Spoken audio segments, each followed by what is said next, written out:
Welcome back to the Michael Gaddis Show on KCBQ AM 1170 The Answer. I am your host, Michael Gaddis of Michael Gaddis Realty Group and michaelgaddis.com. For the past couple of weeks, we've been talking about different short sale scenarios, and I want to give you an example of a real scenario that I'm dealing with right now. I have a client who has a house in Carmel Valley, and this particular house has 2 loans on it. Both of them were originally serviced by Flagstar Bank. When I went over to see the house, I noticed it had a lot of distressed. It has a lot of distress. Usually, what happens with homes that are for short sale, when people stop making payments, they stop taking care of their house. So, a lot of times there's a lot of deferred maintenance. There's wood rot, termite issues, maybe some roof leaks, maybe some issues with drywall. There's just a lot of things that normally, under normal conditions, homeowners would take care of. But because these particular homeowners did not know if they were going to keep their house or not, they, obviously they're not going to put money into something that, if they're going to lose it. So the 2 loans that they had on their house were both purchase money loans. Now, purchase money loans are loans that were used when they're the same loans they had when they originally purchased the home.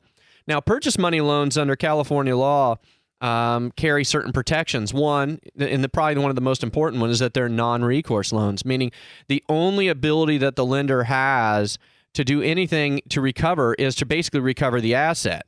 So once the foreclosure takes place, they're done. That's it. So second lien holders in particular are a little bit more at risk with purchase money loans because they can't pursue any deficiency judgments or come after you or anything like that.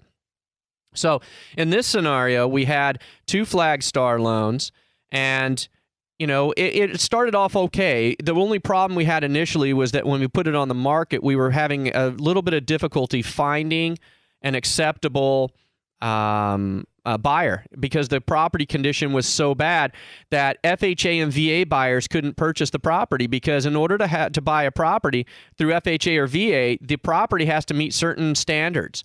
And this property wasn't meeting it, and because there was so much deferred maintenance, it was making it impossible for us to find one of those. So the only people that we could really negotiate with are either conventional buyers, or we could also, kind of approach investors.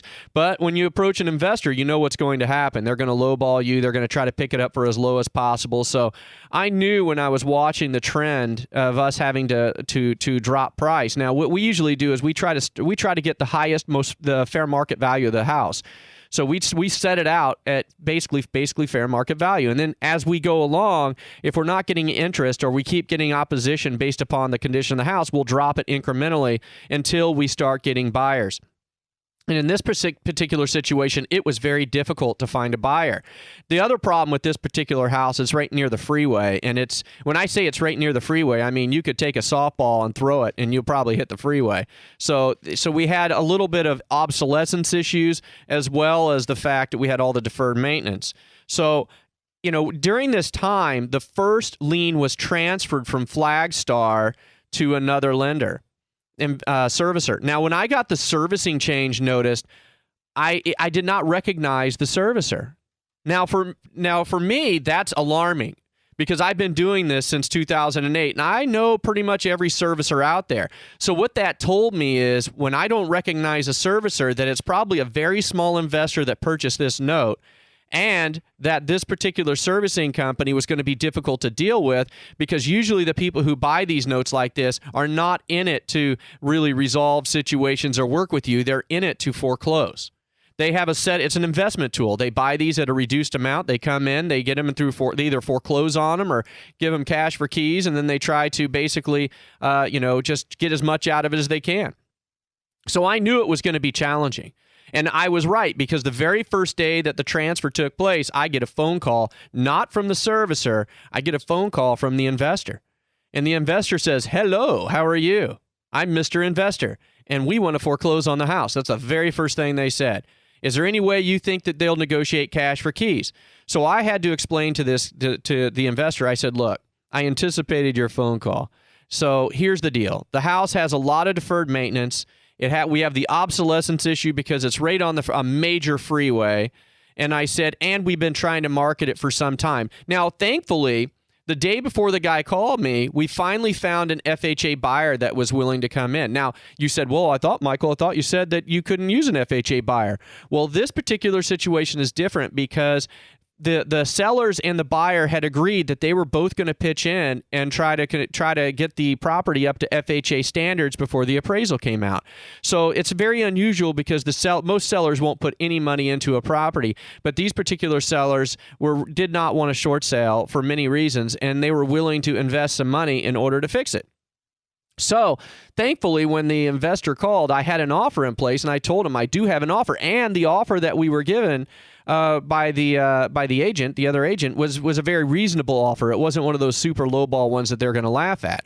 So I explained the entire situation to the first lien holder, and I sent over the offer, and he took a look at it, and he said it's not enough. I want it a little bit higher. He wanted his net to be higher. I tried to explain to him how that was going to be difficult, but he says, look, if you want us to work with you, then that's what we're going to have to do. And the reason I had to work with him is because I didn't have time to find another buyer because there was a sale date approaching. Now, when you have a sale date with a very small investor like this, these guys this is a very small entity. That's what these guys do. So they just gather these things and they foreclose. But I worked with them. I provided pictures of all the deferred maintenance in the house.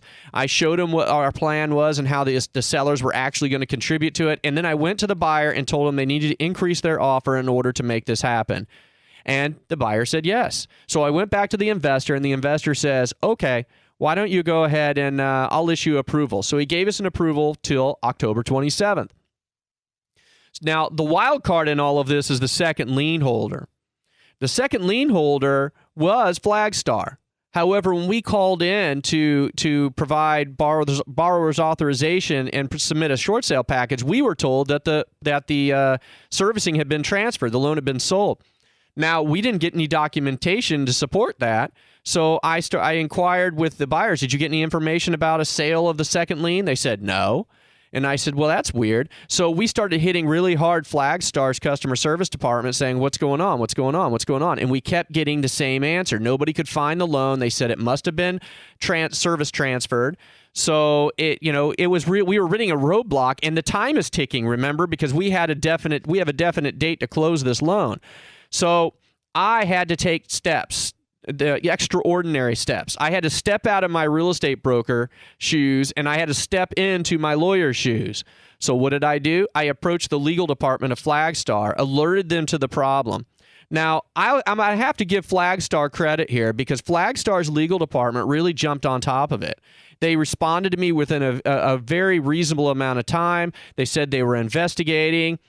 Now, here's the irony. It took the legal department a while to find out what was going on with the loan.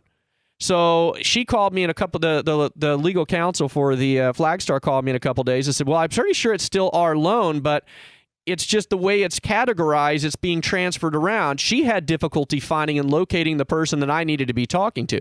Finally, they did. She was able to connect me with the right person. Well, time is ticking the entire time. I mean, I'm literally on the clock because I'm not sure if that first lien holder is going to give me an extension. In the meantime, I told the buyer to continue with their loan process. Try to push that loan process as quickly as they can so that there's as little needs to be done as possible when we finally do, secure both approvals. So we finally found the person at Flagstar. We submitted the documentation, and what happened was we got an answer. And the answer was, it's not good enough. We want more money. And I was just stunned. I was like, wait a minute. You want more money? First of all, you didn't even know where this loan was. I said, it was in no man's land. I'm knocking on your door, giving you an allocation. And they said, well, the allocation's not sufficient. And I said, okay, you realize this is a purchase money loan. You have no recourse if the first lien holder files foreclosure. You're basically done. And I'm knocking on your door, giving you an opportunity to give you some money that you thought wasn't there. And, so she was really stubborn. So what did I do? I went and put my lawyer pants back on, and I went over to the legal department again. And, I forgot to tell you, the one thing they did tell me is that they said if they want to do this short sale, they need to give us a cash contribution. And she sent that to me in writing. And that's a no-no in the state of California. You cannot require a cash contribution from the seller in order to issue an approval. So I went to the legal department and I said, hey, look, you guys, I don't want to cause any problems for you guys. I just need my approval. Your girl just put this in writing here that you needed, a cash contribution. Do I need to say more? I said, not to mention the practical aspects of it, that, look, if this thing goes to foreclosure, you guys aren't getting anything. And I said, I'm just looking at this from a business perspective and a legal perspective. It just doesn't make sense on either one. And she said, well, let me take a look at it. So she took a look at it. And again, kudos to her in the legal department of Flagstar, because I just got my approval for the second lien for the terms that we wanted. So the only reason I tell you guys this story is because it is very difficult to do short sales. Not everybody can do them, and everybody says they can, but there are not very many people, for example, in this situation that could have navigated this problem. And they would have been lost in no man's land trying to find out who owns the second lien. So short sales can be extremely problematic. Now, fortunately, I've kept the first lien holder in this example informed of what's going on all the time. So he has been very accommodating to me, and he says, look, just keep documenting what you're doing. If you guys can't close by the 27th of this month, he says, let me know, and I'll see what I can do about getting an extension. So I'm confident, one, that we're going to be able to close, but if not, I think because I've established such a good relationship with this particular investor, I think I'm going to be able to make it happen. So, but this is one of those ones that would not happen if it wasn't for a persistent person like me with the ability that I have to go to different links to try to get people's attention for something to make sense. This should have been done. This should not have been this much problem. I mean, there's no reason this thing should have been this way. I mean, Flagstar burned all this time with me just trying to find out where the loan was, and then they give me resistance when they finally get it on a purchase money non-recourse loan. It doesn't make sense. But you know what? Somebody at Flagstar knew it didn't make sense. So kudos to Flagstar in this situation. And, as I said, if you're in the middle of a short sale and you need some help, you need to call someone who knows what they're doing.